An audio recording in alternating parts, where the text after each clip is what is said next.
Thanks, dude. Okay. Hi, guys. Get this pulled up. I'm always trying to remember how to use Google Slides. There we go. Okay. So what we're going to do today is talk about Tier 1 preventative supports, just like Bart said. I'll start us off, and then once I get through, assuming that there's still some time, which I think there will be, Wendy Tucker will join us, and she's going to spend a little bit of time talking about implementation science and kind of a little bit of the nuts and bolts about how to make these Tier 1 preventative supports kind of work in your districts and in your schools. Okay, so let's get started. And I do want to ask you guys a couple of questions as we go through this, so please feel free to share back with us so that we can have a little bit of input as well from you guys. I mostly come from an elementary background, so as I talk about this, that's where most of my experience lies. However, I have also worked as a special education teacher and done some PBIS work in both middle and in high school, and so I should be able to do that. But if you guys specialize in that secondary realm, please feel free to share some stuff about that. So here we go. First thing we need to talk about is when kids are in school, what do they really need? And I'm going to share these 4 things here. This just kind of comes from my opinion, and I think you guys would probably agree with this, but I'd also like to hear maybe some other things that maybe you guys think kids need. So let's start off with safety. All right, we all know that when kids come to school, some of our kids come from places where they may not feel safe at home. Even here in Little Podunk, Wyoming, there's sometimes some issues with domestic disputes, drug use, or maybe just extreme poverty, and kids don't necessarily feel safe. If we want kids to be successful at school, one of the very first things that they have to do is feel safe at school. All right, and I just put there feeling free from threats. They need to feel like their teachers support them, that their teachers will support them if there's an issue, that other kids aren't going to be bothering them. So that's pretty self-explanatory. The next piece is not as clear, but almost as important, and that is limits. It's really important that kids know when there's limits and what those limits are. Most kids find comfort, even our hardest kids, in knowing that there are rules and expectations and that crossing the line and where that line is, that provides a level of safety and security for them to know, oh, if I push it this far, then there's going to be some kind of consequence. Okay, so again, limits is something we really need to look at. Clarity. All right, so we can have limits, but if it's not clear to students what the rules are, what the expectations are, what the routines are, then they're going to have a difficult time understanding what is actually expected of them. So it's not enough just to have limits. It needs to be clear to the students that there are limits, okay? And then the last one I'm going to talk about is caring. They just need to know that others want them at school and want them to succeed. And I think sometimes, especially when you get up into the secondary school setting, it can be difficult to provide that caring to a kid who's chronically difficult to work with. And so, again, if kids don't feel like you care about them or that teachers care about them, they are not going to come to school and respond in any good way. So I want to go ahead and just ask you guys now, and please feel free to share something. Are there any other things that you guys think of that kids really need to have in order to be successful at school?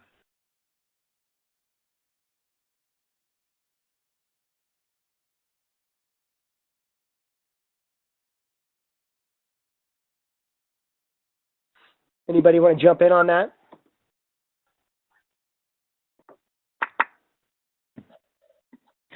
I think their basic needs need to be met. Sometimes kids don't get breakfast. They have hygiene issues.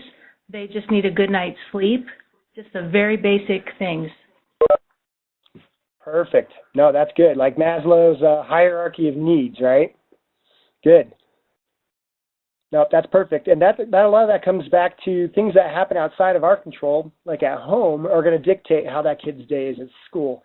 So it's really important to understand those things, especially if you have kids who need to come and and they're already high risk, to kind of understand those things ahead of time so that we can mitigate that, maybe give them a little bit extra leeway that day if they haven't had breakfast or if they had a fight at home, and that's going to make them less likely to succeed. Good. All right. Thank you, Linda. So let's just jump into some of our preventative programs, okay? We know kids need all those things, so how do we provide some of those things? I'm going to talk about this in two parts. The first part is going to be school-wide preventative programs, so things that occur throughout the entire school. And then the second part I'm going to talk about is going to be more specific to classrooms. Now, if you're a classroom teacher, obviously this is important to listen to these things just for your own good. If you're going into classrooms or working on kind of systems or models as kind of a MTSS coach or a PBIS coach, it's really good. And I'm going to share some tools to kind of share how to kind of increase some of the classroom management and some of the school-wide preventative programs, make those more effective. And my hope is that you guys will be able to take some of those things back to your own schools, to your own district, and then be able to make things a little bit more effective, okay? So let's start off with the first one, which is the most obvious one, and that is rules. And I think pretty much every school I've ever been in has rules. But as well, I think that rules oftentimes are maybe underutilized or utilized inconsistently. And if they're done really, really well, and I'm going to try to show you, at least in what my opinion is really, really well done, they can be extremely effective. All right, now you can see in bold print here, I've started off with kind of the three standard rules that PBIS has out there, which is be safe, be respectful, and be responsible. Now, those three rules in and of themselves are not real effective. Both the staff and the kids need to have a good understanding of what it means to be safe, what it means to be respectful, and what it means to be responsible. But again, what you can do, and I'll talk a little bit more about that, is you can take these three simple rules, or the three Bs, and you can apply them to the classroom, to the hallway, to the lunchroom, to the playground, and then teach all those kids and those staff what they mean. Okay, so it's important to have these kind of three. You could add a few. I've seen some different ones out there. Be accountable, things like that. And there's no problem with that, but you certainly wouldn't want to have more than 3 to 5. Okay, and these are kind of the standard that we see. So the first thing I'm going to say is rules have to be explicitly taught. Okay, and not just to the kids, but to the staff. One of the things I have seen happen several different times in several different schools is that there's a little bit of inconsistency of what the rules are between staff members. And so, for instance, in a high school setting, one teacher may say, I think it's okay for kids to have food in the hallways, right? And another teacher may say, well, no, there should be no food allowed in the hallways, but it could be allowed in the classroom. And so there's this little discrepancy there. And so it really needs to be clear, what is the rule on food in that case? And all the staff people need to be consistent, because if kids are hearing mixed messages, it's just going to be a fiasco. Okay? The next thing that needs to happen is these rules need to be taught in each context. So you can't just talk about, well, what's expected on the playground when you're in the classroom. You need to go out to the playground and explicitly teach those children how to act on the playground, how to line up when the bell rings, what would be considered appropriate roughhouse play, things like that. Same thing in the hallway. Kids really need to be taught how to walk down the hallway correctly. Should I jump and hit the exit signs? Should I be touching the things on the walls? That kind of stuff. Obviously, probably the area where the rules are taught the most is in the classroom, because the teachers probably almost always spend some time working on that. Again, each classroom can have autonomy to do their own kind of set of rules, but I think it would be best practice to kind of come back to these 3 Bs and say, within the 3 Bs, what does that look like in my classroom? Okay, bathroom, that's another place. That's a place that's typically unsupervised. Kids need to have really explicit instruction on how to act in the bathroom. Okay, and then the last one I'd say, or it could be anywhere. It could be a big common space, or out on the parking lot if it's a high school, but the cafeteria as well. Okay. And then the third thing I'm going to talk about with this is that rules really should be posted throughout the school. And I like to have good, high-quality posters that are laminated and posted in the bathrooms, in the hallways, where we have assemblies in the classrooms, on the playground, or at least on the doorways to the playground. And one of the reasons having them posted, aside from, beside the obvious fact that kids just see them all the time, is that if a kid is caught perhaps breaking a rule, instead of the teacher walking up and saying, Johnny, you weren't being safe because you did this, you can come up to Johnny and say, let's take a look at this poster. What does it say about being safe in the hallway? And that way it kind of takes some of the pressure off the teacher. It's not the teacher saying it to the kid necessarily. It's posted right there. And so the kids get to see that, and then the teacher can work with the kid on the correct thing by reviewing the rules. And so that can help eliminate some power struggles and things that are seen. So once you have established kind of the be safe, be respectful, be responsible, or whatever it is that your school or district likes to utilize, it's really important to create a behavior matrix. Okay, and this can take a little bit of time, but what this does is this looks at each of those areas, and then you come up with what does it mean to be safe on the playground. Okay, and again, you don't want a big long list of stuff on here that's difficult to work through. You want it to be nice and simple, just a couple of things. This is just a quick sample matrix that I've put together looking at each of these different areas in an elementary school. This could easily be done and even adopted minus maybe the playground for a middle or a high school. And then you just go through each of these, and the best way to develop one of these is to utilize kind of a leadership team in a school. So if you have a steering committee, if you have a PBIS team or an MTSS team in a school, it's really, really good to have the feedback of the staff and the faculty, maybe some paraprofessionals, and some teachers, even, some lunch people or people who work as custodians. That way, everybody not only gets more consistent with it, but they also feel like they had some autonomy or some input in the matrix. So you can see this could take a little bit of time, but this is vitally important to making sure that the entire staff is completely succinct on what the rules are and what they look like in these different areas. I know for us with the playground, we have a whole bunch of different paraprofessionals and teachers and special education teachers and our specials teachers doing various playground duties throughout the day. And so it's good for us to be able to just share this with each of them and say, okay, this is what it looks like. And you can refer to this as you're seeing kids out on the playground, or for all staff to see it on the hallway. So anyway, I don't want to beat a horse to death on this, or a dead horse to death. I don't know if that makes sense. But anyway, this behavior matrix is vital, and it really helps make it consistent across your entire school. And it's actually a great conversation for everybody to have when this is created. So that next part is the poster, right? Now, one thing I want to keep in mind, or want you to keep in mind, you can see I have right here, be safe, be respectful, and be responsible. And this is in a bathroom, okay, a bathroom poster. So this is something that kids would see hung up in the bathroom, all right? And there's some nice little pictures as reminders as well. You don't have to have that, but it is nice to have it look nice, okay? One thing you'll notice is as you look at this, keep your hands and feet to yourself, your feet stay on the floor, keep water in the sink, right? Those are things to be safe.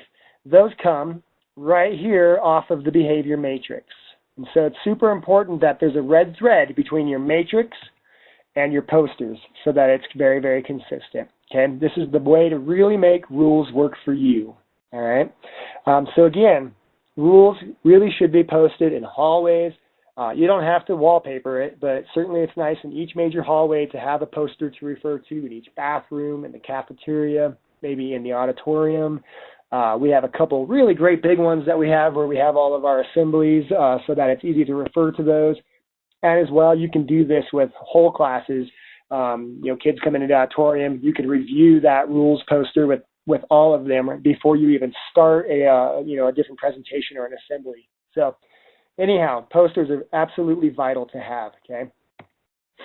And then the last piece I want to show you that we really haven't talked a whole lot about, other than that we need to make sure that it's taught to kids, is a lesson plan, okay? And we've created, or you can borrow from pbis.org and all kinds of other stuff, These things are all over the place, but some lesson plans to address bathroom behavior. So again, I'm sticking with the bathroom routine on this one. So again, here I have, first step with us teaching our kids is we need to identify what the desirable behaviors are and describe it in measurable terms, okay? What we do at the beginning of every year, and I know this may not be practical for all schools, although we found it very, very helpful, is we have some kids who are being assessed right at the beginning of the year, and they're not being assessed for the entire time. And so when they're not being assessed, we have groups of kids, and we go through whole grade levels at a time. Ultimately, over the course of a week, all of our grade levels, all of our kids get this training. And we have people stationed to teach bathroom expectations and routines, hallway expectations and routines, assembly expectations, cafeteria, all those different things. And then we run through these lesson plans with these kids, with all of the kids at the very beginning of the year, so that they are taught, every single one of them, right away, what it is to be safe, respectful, and responsible in each of those areas. And again, you can see there's a red thread from what these expectations are, back to the posters, back to the matrix, and that's what's going to keep everything working really, really efficiently, very consistently. I can't even emphasize, how this will really make rules an effective tool, and one of the most effective tools in our schools, okay? So anyway, step one, identify those things. So we talk about that with the kids. We identify examples of the desired behaviors, right? We model those behaviors. Bathroom behavior can be a little interesting to model, but again, we can show, how do you wash your hands without getting water all over the floor, because kids are potentially going to slip on that water and fall and crack their heads. So you really want to model that. And then after that, you really want to have them practice the correct behaviors, right? And so that's, I'll usually grab a small group of students. I'll have them show everybody in the entire group what the correct behaviors are in the hallway. For us, we cross our arms. We walk on the right side of the hall. We don't touch the walls. We're not looking in classes. We're not talking, right? We're looking forward. And then have all the students practice the correct behaviors. So if it's hallways, I'll take every single kid in that school and each of those groups at the beginning of the year, and we will practice walking through the hallways with our arms folded in a straight line with our eyes faced forward.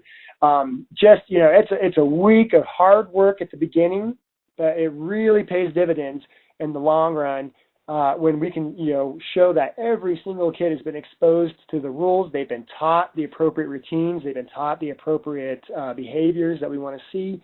And then when we refer to it in the future, it's not the first time that they've heard it.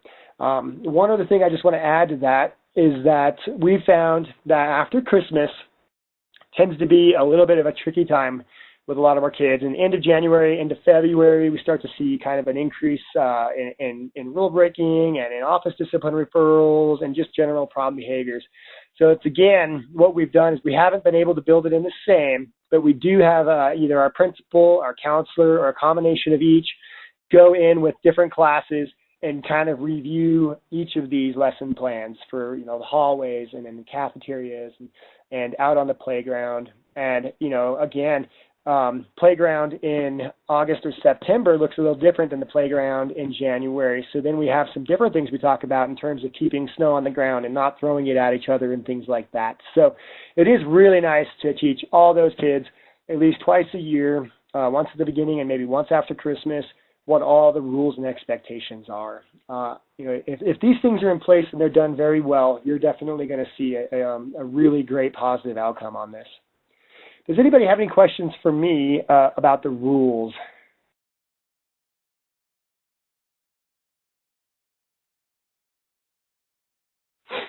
Well, let's jump into the next thing. So the next one is another school-wide preventative program, right? So again, I keep saying preventative programs or preventative services or supports because the whole idea of all this stuff is that we're trying to prevent problem behavior from beginning, right? Establishing and teaching rules effectively helps prevent problem behavior in the future, okay? The next one I want to talk about is a school-wide token economy or some kind of a reward incentive for all kids.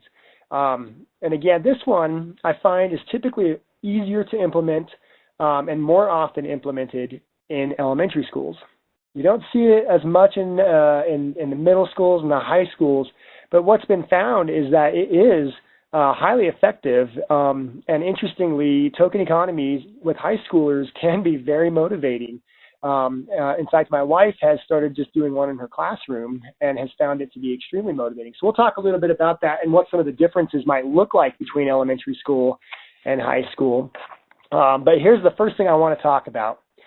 One of the first kind of criticisms for this that you hear, and you'll probably there's always at least one person who will say this, is, why should I reward kids for doing what they're supposed to do? And I'm just curious, has anybody heard that before? And how have you responded to that?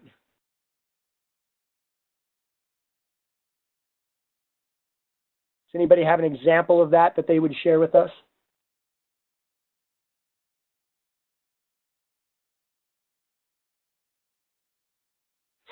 Well, let me tell you an example. So I had that happen for sure when we started implementing a gotcha system. We call them gotchas because they're little tickets, and any kid can be eligible for these gotchas. And the idea is you catch kids in the act of doing great things, okay? Certainly, I had at least one teacher who sat back and said, well, I don't want to reward kids for doing what they're supposed to do. That takes away their own incentives, their own internal, what is the word I'm looking for? They don't need to have some kind of external reward, right? Well, what I found is once we started using the gotchas with our kids, and this doesn't mean that you just for showing up to school, you get a ticket, although that could be something for a kid who really struggles to come to school. But it means that, you did something above and beyond. So an example that I saw was in lunchroom. I used to do lunch duty. And if I saw a kid not only pick up the garbage and the food and stuff from their own tray, but there was other stuff laying around on that table, and they picked that up and they threw it away, I felt like that was a good use of a gotcha, right? Or you see a kid who gives a compliment to another kid or builds another kid up just out of the blue. There certainly is no reason not to reward them. And what I found is even with the most staunch, resilient teachers saying, nope, I'm not going to do that, as they saw the effect of it and as they had some input into it, they typically would come around and say, you know what, this is a good thing, and it does increase kids' motivation, and it even makes them less likely to only rely on externals, because the key to it is you have to provide these for things that are above and beyond, and as well at a random. You don't give it every single time a kid does a good thing. It's kind of at random, okay? Kids don't really know when they're going to get them, okay? One of the other things I found that was really good for creating some staff buy-in and some student buy-in is that with us and our tickets, we created menus of things that the kids could buy with their tickets. And really, we had the teachers and the students, for that matter, help us create those menus. We had a lot of teachers who would say, you know what, that particular reward, that's not something that works for me or for our grade level. So we don't want that reward on our menu, and that's okay. We allowed them to have autonomy to say, what do you want kids to earn, okay? And then another thing, which is the kind of last bullet on this slide, is that the items really should be more of activities or quality time with others as opposed to tangibles. Now, it certainly doesn't mean that, we don't have tangibles on there. Certainly kids can be able to get some tangible items, such as we have a treasure box, which is little goodies and things like that. Kids can do that. But the majority of the items that we have for kids to earn or cash their tickets in on is some kind of a thing like lunch with a favorite teacher, an ice cream party with the resource officer. And those are a little pricey. They cost money. Some of them are popcorn parties with their class, if their whole class turns in gotchas. And by offering those types of activities versus a tangible reward, teachers were certainly more likely to buy into the program, and many of them really enjoy it. And some of them do have where they have their own buckets, and when the kids fill their buckets with all their gotchas or whatever, then they can have a class party or something like that. So there's a lot you can do with this. The key really is to give the staff and the students a lot of input into how they can use their gotchas or their tickets or whatever it is that you're doing. Another one that I saw that was so simple was a gotcha type system in a middle school where the kids, if they got gotchas, they would just turn them into a drawing. And the more you had, the more high your likelihood of getting the drawing was. And if your name was drawn at each day at the very beginning of the day, you got to go to lunch first in your grade. So you got to be first in line for lunch. That was hugely motivating for those middle school students. The program I was talking about that my wife does, she teaches biology in high schools, is, our mascot is the Devils. She does what's called Devil Dollars. And again, her kids can buy certain items with their Devil Dollars. This is just something she's implemented in her own classroom. One of her other teachers that teaches with her is also doing that in her classroom. And they found it really effective. And, with high school kids, even though this may not be quality time and it may be more tangible, it's extremely motivating for kids to earn food. High school kids love food and treats and things like that. So again, really making sure that you create a menu of items to earn, utilizing your teachers and your staff and the students so that you're picking things that are going to be motivating for kids, but that are also going to be acceptable for the teachers. That's the key to making this kind of a school-wide token economy work, okay? So I wanted to just show you, this is one of our gotcha menus, and we update them and we change them from time to time. And so again, this is an elementary school, but you can see, 2 gotchas will get you, you could write a thank you card to whoever you want. You can use a special seat cushion for the day, or you can go on an elevator ride. All those things are cashed in all the time. Kids love doing this stuff. Right here, there's not really anything tangible that they're earning, right? We can have Hercules the eagle at your desk for a day for 5 gotchas. That's just a stuffed eagle that kind of looks like that guy. They love that. Mystery grab bag, that's kind of fun, and that's tangible. It just has some little trinkets and stuff in there. So this just gives you some ideas. Play a game with Miss Gina and Miss Holly during recess time. That's the other thing is we've been able to, especially when we're working with other teachers, we've been able to find what times work best for you guys. And kids don't actually mind missing their recess time or part of their lunch time or whatever it is to come and do these activities. Does anybody have anything they want to add in terms of kind of a school-wide token economy? Are there things that people have seen, especially as you look at the secondary level? Has anybody seen, a particularly effective token economy for high school or middle school levels?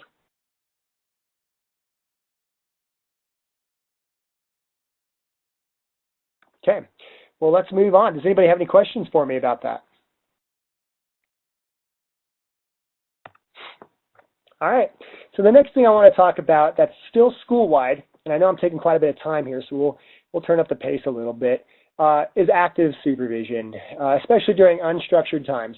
I would say that most teachers have good active supervision during their classroom, although we'll talk a little bit more about that in the classrooms and how to make that a little better. But unstructured time seems to be where a lot of issues come from. As we looked at our office discipline referral data, what we found is that the vast majority of our major offenses, including fighting and physical aggression, came on the playground. That seems pretty obvious, right?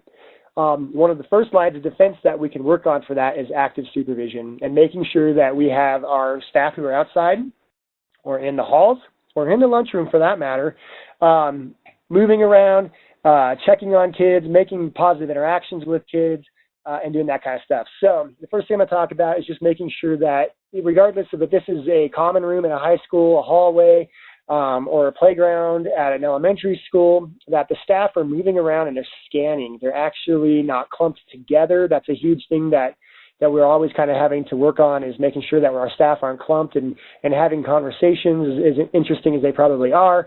We need them moving around and scanning the playground. And one of the things is our kids are really smart, and I'm sure you guys have seen this as well, but if you always move in the same kind of clockwise circle around the playground or around an area, they kind of figure that out, and they kind of figure, oh, once he's passed us, we got this much time to do whatever it is we're going to do that might not be appropriate. So when you're moving, it's important to do more than just move around, but kind of do it in unpredictable patterns so that you're mixing things up so that the students are unable to know exactly when you will and won't kind of be in their little area, okay? And then the other thing is really look at identifying areas that are difficult to monitor. One thing that we're having a particularly difficult time with here in Evanston, especially for outside recess, is we have huge piles of snow.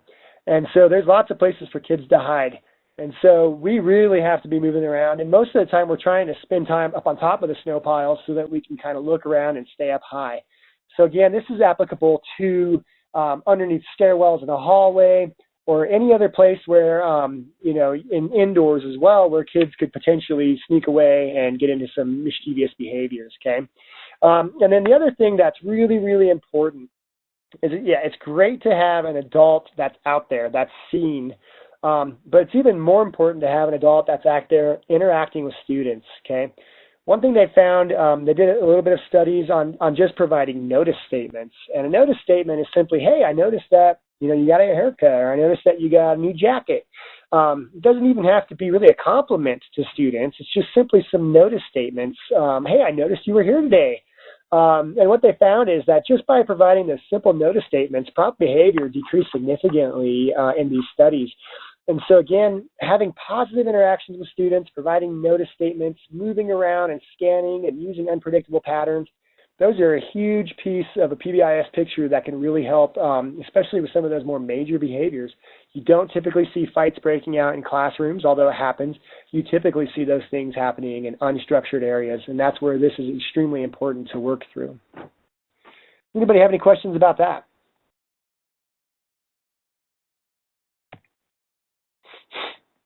Okay, so we talked about on the school-wide level, kind of for Tier 1 preventative supports, really three big things. You know, making sure that we have rules, and that rules that are effective, that you have kind of a consistent matrix that all of your staff and all of your students have been trained on and have practiced, and that it's consistent amongst all of them. They know what the expectations are in every area of your school. The next piece is having a good, high-quality token economy or some kind of incentive program that, again, students and staff, they buy into, they feel like it's motivating, and that you know, they're interested in. And then as well for school-wide, making sure that you have good, active supervision occurring, especially in places that are unstructured or more difficult, you know, to kind of monitor. Okay, so we're going to shift gears out of school-wide systems now, and we're going to move more into classroom type supports as in a Tier 1 level. Okay. Now what I have here in front of you is a little self-assessment, and OSEP developed this along with a whole little interactive map and some general information about classroom management and about how to provide good interventions and supports at the Tier 1 level in your classroom. And so I show this because this is a great place to start, especially when we're going back in. We're looking at our own classroom management at the Tier 1 level and saying, you know what, is our classroom physically designed to meet the needs of our students, right? We can run ourselves through this little self-assessment.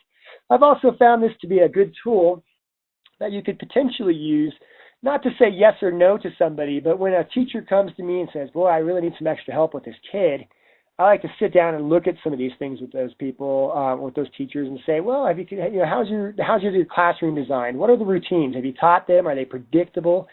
Do you have your expectations posted, and do you explicitly teach them, and do you refer to them? Do you use good active supervision and prompting? And we kind of roll through this little checklist. And if there's some no's, sometimes before we go on anything else, we can say, you know what, let's look at boosting this with you. And then we can use this little map on here, this little interactive map, to kind of come up with some different ideas for that. So I'm going to show that to you real quick. Hopefully I can find it. There we go. Okay. Wendy, can you see that? I sure can. Okay, cool. So make sure everybody can see that. I could probably make this a little bigger. Oops, no I can't. So here is this little tool, I guess, if you will, and I'll happily share this along with the PowerPoint for other people to use. But what it does is it just talks a little bit about these different pieces of it. As we make our way down, sorry, it's probably making you dizzy watching this. Here's kind of this interactive map, and when you go to the self-assessment, let's assume that you know, maybe prompts and active supervisions is a no. We've gotten to this point and things are going good, but we need some ideas for how to do prompts and active supervision. I click on that little blue link, and then it brings me to here. And what's cool is it talks just real quickly what key strategies. How would, if I'm an elementary teacher, how would this look in an elementary classroom or in a secondary? Maybe here's some practices you wouldn't want to use, and then here's a little bit of the support and evidence for these different practices. This is a super cool tool that can be used for going into classrooms to kind of see how people are doing with their classroom supports or the classroom management, or just as a self, I've got a tough kid, I want to look at this and see, have I done all these things? Have I looked at good strategies to acknowledge behavior? Well, look, here's some options I can look at. Just a real nice, simple, easy tool to work through. And I'll make sure I share that with everybody as well. Okay, let me come back here.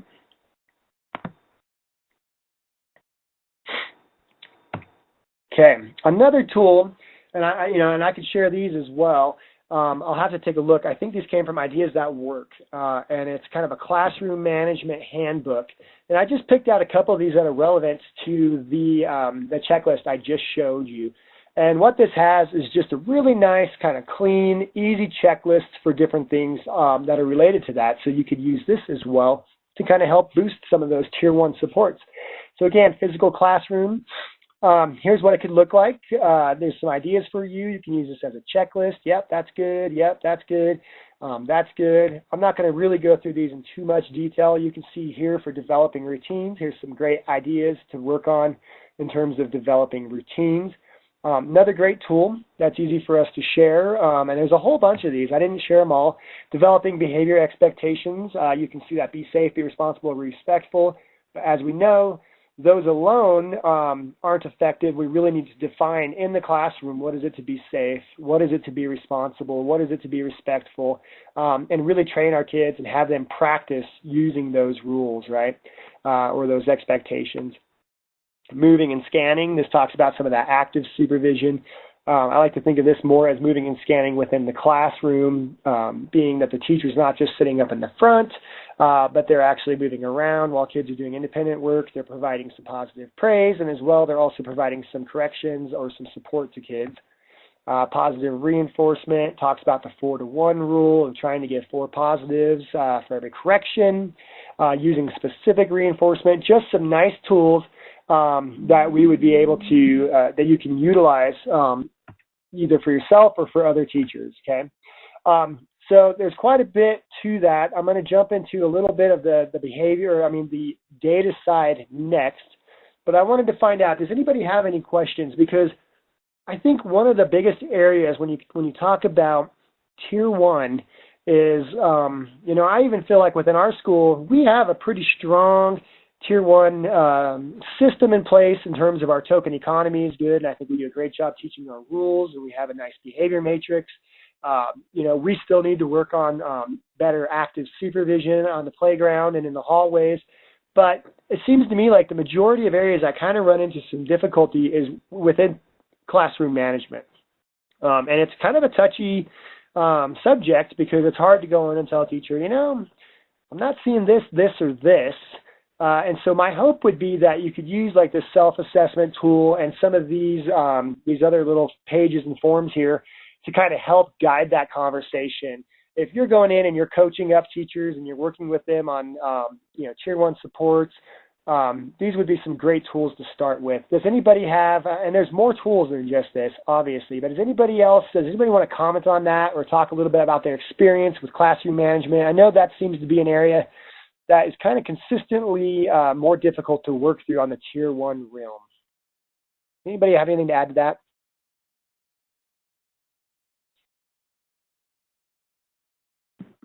Hey, Josh, I was just going to add that I put something in the chat bar and I don't see it, so I don't know if others can see it.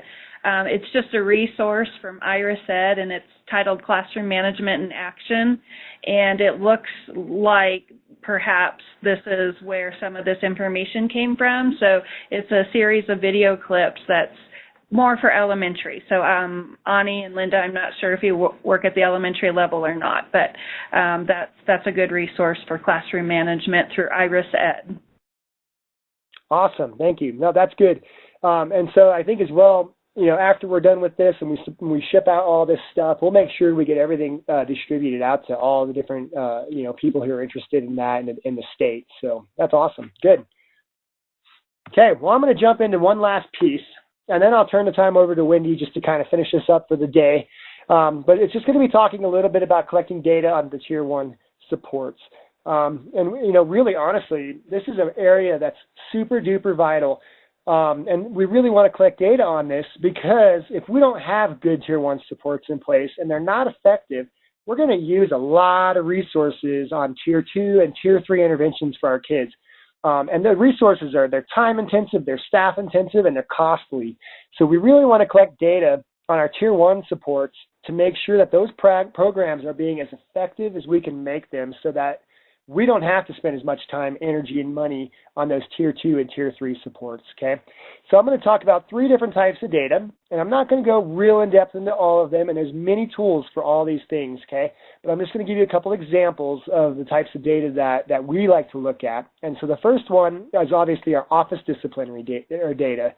Office discipline data can give you a good view of different trends within your school, such as what I talked about earlier. We saw that the majority of our major offenses were occurring at recess or on the playground. And so you can look at different trends. You can look at different, you know, what days of the week tend to be more problematic or what times.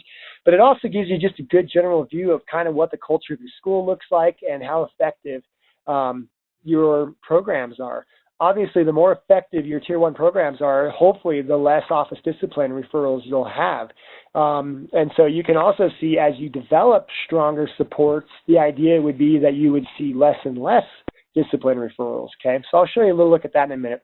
And then there's some classroom observation data, and this is something that could be done by a PBIS coach or a behavior specialist, an MTSS coach, or a principal. And oftentimes our principals are going into classrooms and really looking at academics and lesson structures and teacher moves and all that kind of stuff, and not spending as much time looking at you know, positive reinforcement and active engagement and responses and all those different kind of behavioral things. So I'm going to show you one way you could look at that, and Wendy has some other resources as well for kind of classroom observations. And then the last one is some of these kind of school climate surveys. These are a little bit bigger, a little bit more intense. The neat thing about these is that you can have school climate surveys for staff, you can have school climate surveys for students, and you can have them for parents. And what that does is that gives you a good idea of, from a student's perspective, how safe do they feel at school, or how structured do they think the routines are, or from a parent's perspective, what is it they're seeing at the school climate in your school. So those are really great tools to have as well, so that you're getting these different perspectives on what people see. We might think we're doing a pretty good job, and then it turns out that students are not feeling like there's good support for them, or good safety, or limits have been set correctly, or things like that, okay? So let's just jump into the data real quick. Here's an example of some of the data that we use for office discipline referrals. We also look at kind of minor incidents, and we look at that a little differently than most places do. But you can see there is, at least at this point, a nice kind of regression or trend down in terms of our referrals per school day. What we always see, and this is the other thing that you can do with ODR data, is you can identify trends over long periods of time, is every year we'll see another spike, you know, typically in the end of January and February. And that's another place where we come back to our staff and say we really need to up our supervision, we really need to practice our reinforcement, boost our token economy, and look at ways that we can decrease those referrals per school day, okay? I've already talked about, you can see these are major referrals, and so you see playgrounds with a majority of them, recess obviously during some playtime. Mondays are weird days for kids apparently, and almost everything's occurring at lunchtime is what we can see, okay? So that helps us out a little bit when we're planning different things like our active supervision. We know at lunchtime maybe we need to step up our supervision. You know, we know that you know, the playground, there's different places like I talked about earlier where kids are able to be not seen. We need to just, it helps us kind of look through all those different things. And as well, this kind of helps us look at, well, what was the cost of kids being out of class collectively? And so you can, and that could be a bit shocking when you see multiple days of lost time. Now, granted, that's all kids together, but that's a lot of lost instructional time. So this is really good data to look at just to kind of get some of those general trends and feelings, okay? Now, I'm going to show you a different tool. This is a tool that's really easy to create, and Wendy and I were looking at this earlier, and she's actually has, you know, she knows of some that are already created. This is one that I just put together that's in Google Forms.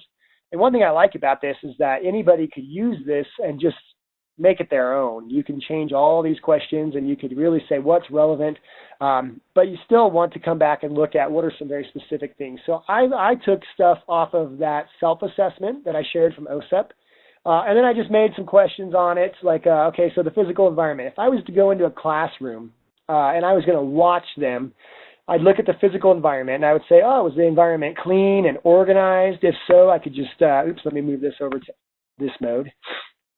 I could just check on that, and then that's real easy.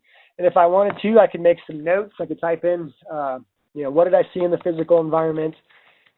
And then as well, I can move down here to rules and routines. I saw 3 to 5 rules were posted and referred to, and the routines are organized and well practiced, right?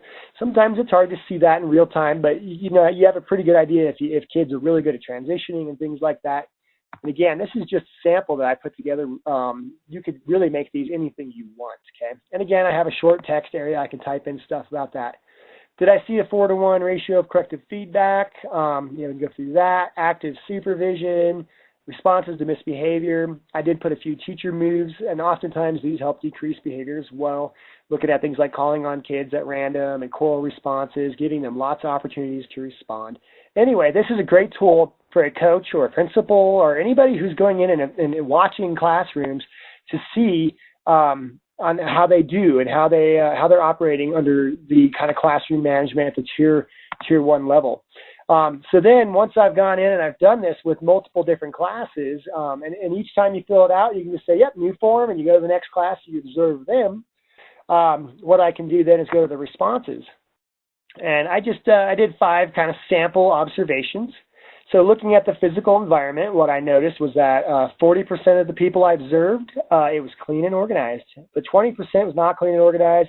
40% it was clean, but it was somewhat disorganized. And when I say that, I kind of typed in things like the teacher couldn't find the materials efficiently, or students were unable to locate materials. So I can type those different notes in there. These all pop up, okay?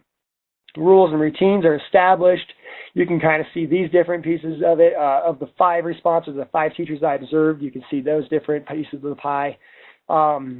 Here, positive reinforcement. So you can see the majority of the people I observed, positive reinforcement is delivered inconsistently and is not precise. So it's there, but it's just kind of at random. And it's typically like general behavior or general praise, kind of like good job or nice work, or whereas it could be more specific, right? So this could be an area, if I'm a behavior coach or a PBIS coach or a principal, that I would say, we should work on trying to get a better 4-to-1 ratio with our feedback, and it needs to be a little bit more specific, and good, precise praise. So that's an area I could look at and obviously see with those 5 teachers.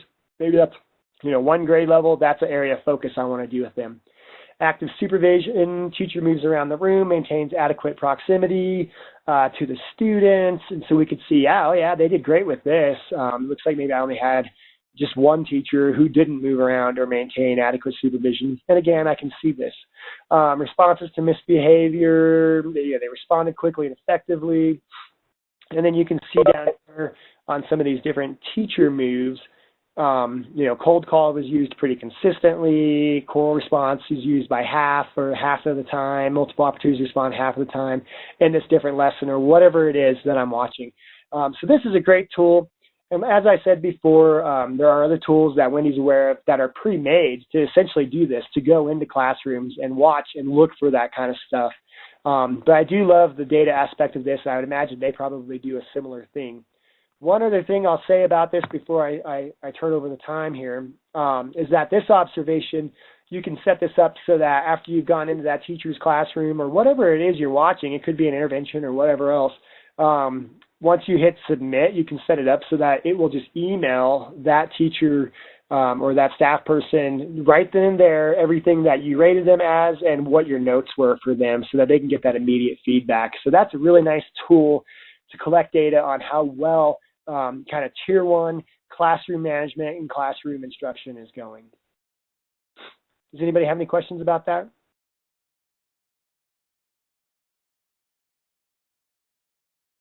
It's like Wendy just shared another tool on the little thing there. Oops. There we go. I think this pretty much ends it for me. Yeah. So does anybody have any questions for me before I turn the time over to Wendy? She just has a couple quick slides she wants to talk about in terms of implementation, kind of science, and how to really, I just told you all these great things that can be done, but how do we in reality make this, a real thing? And so it might take me a minute to get everything turned over to her, but before I do that, is there anything that you guys want to ask me about Tier 1 supports?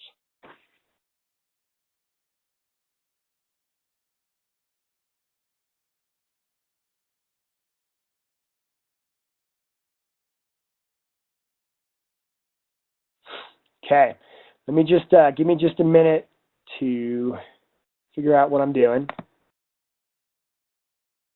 Sorry, Wendy, I'll get there eventually. There we go. All right. You might have to walk me through it too, so. Oh yeah, you're good. I'll just drag over the little presenter thing down to you, and then you'll be golden. Okay.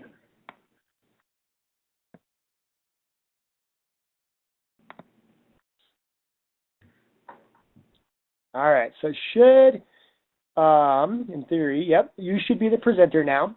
And then, are you just going to share screen with your slides? Did that work? Yep. Yeah, looks like you did. Yep. Okay. Perfect. So can everybody hear me? I can. Okay. Because now my participant list went away, so I don't have any other buttons but this slide here, but that's okay. I noticed that I had Ani and Linda online, and then I think someone else maybe just joined in. So I wanted just to take a minute and say, Josh, good job. That is a ton of information to go through all of the components for Tier 1. So bravo, excellent. And I just wanted to ask Ani and Linda, did you have an idea that Tier 1 was so comprehensive? I'm not sure where you are with PBIS, what your role is, what your thoughts are about Tier 1. If you could just share a little information, then that would help me with the next slide or two. And I'll see if I can find some other buttons. Hello, this is Ani. Hi. How are you? Hi there.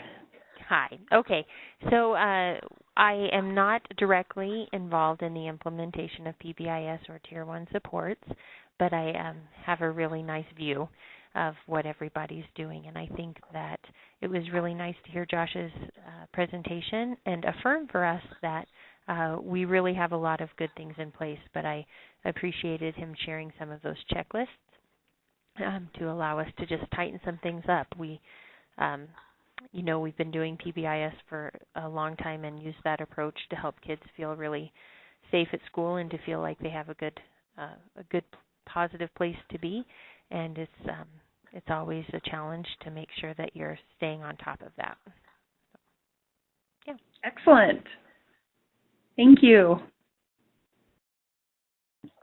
So Linda, how about you? Hi, I'm an elementary school counselor in Cody, and we do not have PBIS in our school. We use OVEUS and the second step curriculum. However, I'm very interested in PBIS and would like to be trained in it, and I would enjoy having resources of that program as well. Oh, great. I've always really liked the OVEUS bully prevention stuff, and so I would love to share notes sometime about your experience with that particular program. And like OVEUS, PBIS requires that level of commitment. So when you implement a program like that, it is very much a school-wide approach. Am I correct? That's correct, and I'm a nationally trained OVEUS trainer and consultant. So. Oh, excellent. We need to visit sometime. So I'd love to. That is awesome. Okay, so now I have to. So Linda, do you see yourself being one of the coaches, whether internal coach, team lead? Are you looking to possibly be the external coach? for PBIS implementation? Do you see that being your role, one of those things? Well, like I said, right now our school doesn't have PBIS in it. We're just utilizing the OBEUS program and the second step curriculum for our behavior management. But for as far as OBEUS goes, we had 5 people that were trained. 2 of them are no longer working here in our school district, but and I'm the only one that's currently has a current certification. But I've helped other schools in our district and trained our school, our Sunset Elementary School, and I've trained an outside agency, a community organization.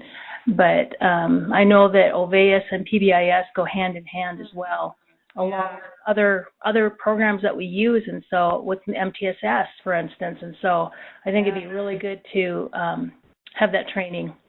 Yeah, great. Thank you. Definitely. I'm writing your name down, and I'll have to make sure we connect. And then I think there's another person online. Would you like to share a little bit about where you are with PBIS or what your particular needs are for your area?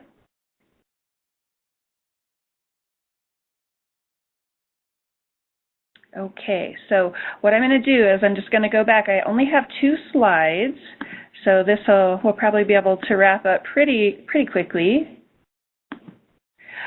Okay, so for Linda, I think this might be helpful for Ani as well, even though you've been implementing PBIS for a long time in your area. We know that this is about continual regeneration and continual review of our implementation practices. Josh did, like I said, an unbelievable job, and I know he touched on these things, but I'm just going to, from an implementation standpoint, point out once again that the top, one of the top factors in PBIS sustainability and fidelity is administrator support. That's that's no surprise. They don't need to be the leader of the PBIS team, but they need to have a very strong presence. They need to be constantly making reference to the school-wide approach, giving time at meetings, allocating resources and energy, and very much keeping that present. And this is the way we do school. This is our practice. I guess the second one I'm going to talk about is staff buy-in, and knowing how important staff buy-in is, it helps me in my implementation process. So this is one of the things in my experience that has allowed PBIS to continue over time, or sustainability. So I'm going to be coming from this perspective here with this last slide. Okay, so just recently at Davis Middle School, we've started the implementation process, and this is my 4th school that I've helped coach along with PBIS implementation, and I've followed the same blueprint each time, and it is the one recommended on pbis.org, the implementation blueprint. And I just feel like it's a wonderful resource. There is a science behind how we go about taking all that information that Josh just shared and beginning to use it in our schools. And how do we make sure that we have staff buy-in all along the way when we know that this is a team-directed type of initiative. Because if we don't have that staff being able to weigh in every step of the way, being able to understand every step of the way what's happening and why, we can run into some problems down the road. Also, I just created this timeline here to illustrate that this is something that takes lots of time. So for Linda, where you're just entertaining these thoughts and these ideas, there are some really helpful readiness activities for your district to consider to see if this is something that they want to take on and engage in, and where you are already using a program that is pretty time and energy intensive, they know what that kind of commitment looks like. And like you said, these things go hand in hand, so it's not like you're doing something completely different, but really what I'm speaking to is the level of commitment. Many of you probably heard that it takes about 3 to 5 years to get PBIS in place and to be operational and doing things with fidelity. So we know that this is not a quick initiative. This is going to take some time and some preparation. So just for illustration, I'd like to share our most recent school that's taken on implementation. Now, they did have some background. I would say that it wasn't completely new. They have had some posters up. They knew some of the language, but really, we were looking at this as an initial implementation. So what I've just prepared for you is an example of what we've done from September to January and how long each of these things kind of take to get in place.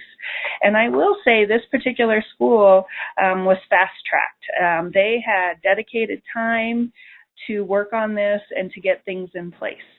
So this is just kind of giving you a flavor of how all of those great things that we talked about, how we can start to build them in the process for getting them in place.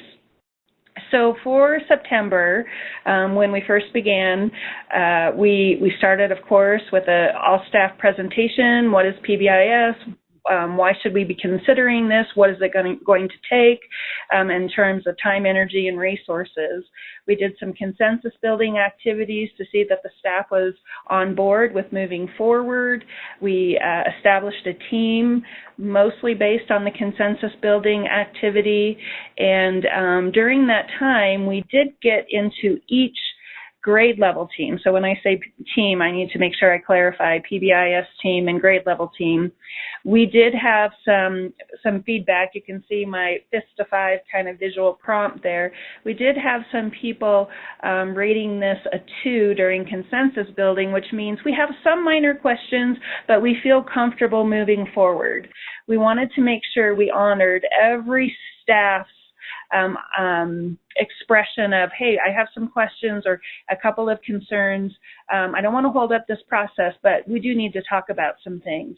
So the principal, the team lead, and the coach, myself being, I'm the external coach here, went to every grade level team meeting and related arts team meeting, and we talked about the questions that they had, and we addressed their concerns. And we felt like at that point that we were really ready to move forward. And what I'm going to try to do here is highlight and underline, who has what job, who has what responsibility. And you'll see that your external coach initially has a lot of responsibility. But this is something that is a team-led initiative. And so me being the external coach, I'm leading the team, but the team is leading the staff. And that is very, very important that this information is coming from their peers, their colleagues, and not from me, someone who is outside the school, not here all the time. Any questions about kind of this first step? Okay. So October, we spent our time, and I will say that this particular school set aside, they had PBIS team meetings twice a month, and they met at 7 o'clock in the morning. So that is some serious dedication. That's why it's really important to have the right people on the team, and you get that from the consensus building activity. We started looking at the current school-wide expectations, and we had to go through a process to decide if we were going to keep the current expectations, take away something, add something, change something, or go in a completely different direction. Did they want to use a motto instead of their be safe, respectful, responsible? So all of that work happened. Then the team went back to the staff and they got their vote about, do we keep, add, change, delete, go in a different direction? So the team facilitated that. We did a final staff vote. The school ultimately decided to make a small change to their school-wide expectations. Instead of be safe, be respectful, be responsible, they added be here because we have a very large attendance push right now. So that was a slight change that they made. We began to work on the behavior matrix. And again, this team is, they're very aggressive in their approach. They chose 6 common areas to start with, and we started building that behavior matrix. And I think you can see a little sample, a visual prompt of the blank behavior matrix up above by November. And so the coach provides examples of school-wide expectations and mottos initially, and then the coach also provides examples of different matrices. And I pulled many from around the state of Wyoming. You can go on pbis.org and get them from all across the country, but I think having Wyoming schools and what's happening was, made things more relevant. And then we also had a staff presentation on reinforcement because they had a reinforcement system for their school, but we had to talk about how do we give reinforcement. Josh talked about the 4-to-1 ratio and how we pair reinforcement with praise, and we reinforce behavior, not people.